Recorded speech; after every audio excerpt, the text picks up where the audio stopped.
lamlan bagong una-unang pangarap ko't sini saktang na naman lamlan bagong nang nasagay ang mag-imauni ay nananggit kay na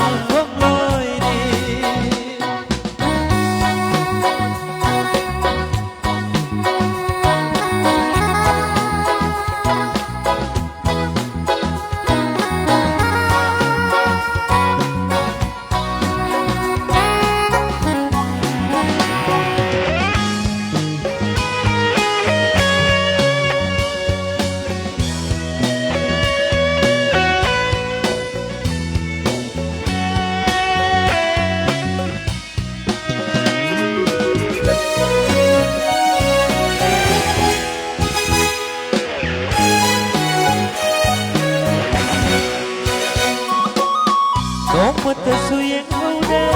qua muôn khăn Bốc si mai thô imit si na pera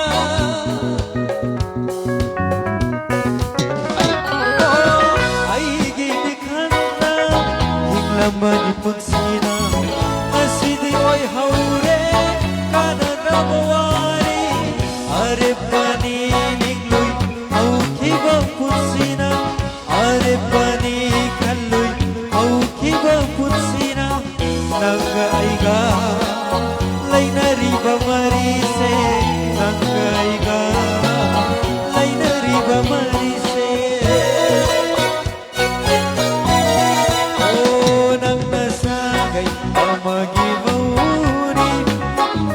ay nananggit kay na kangloy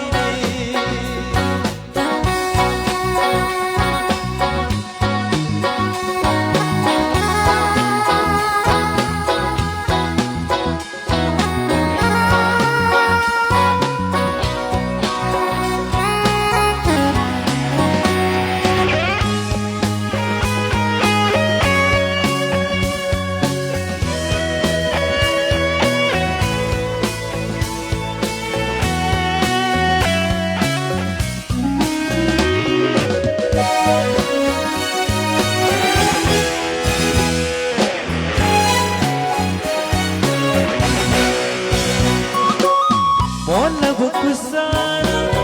tadik ng pairaga Leki ba ang awa kundo pare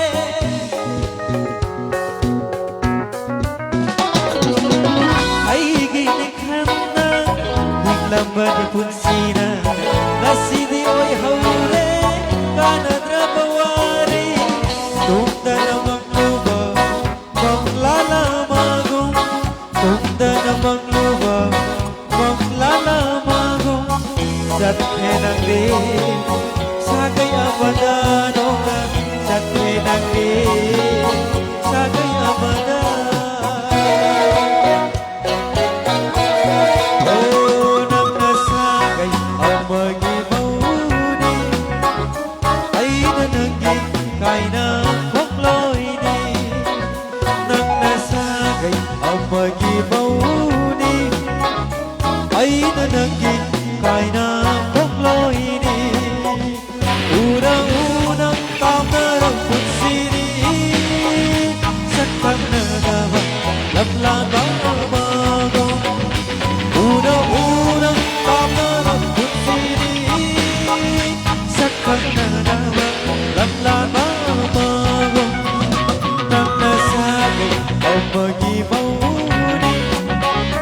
ay nananggit kay na kongloy ay nananggit kay na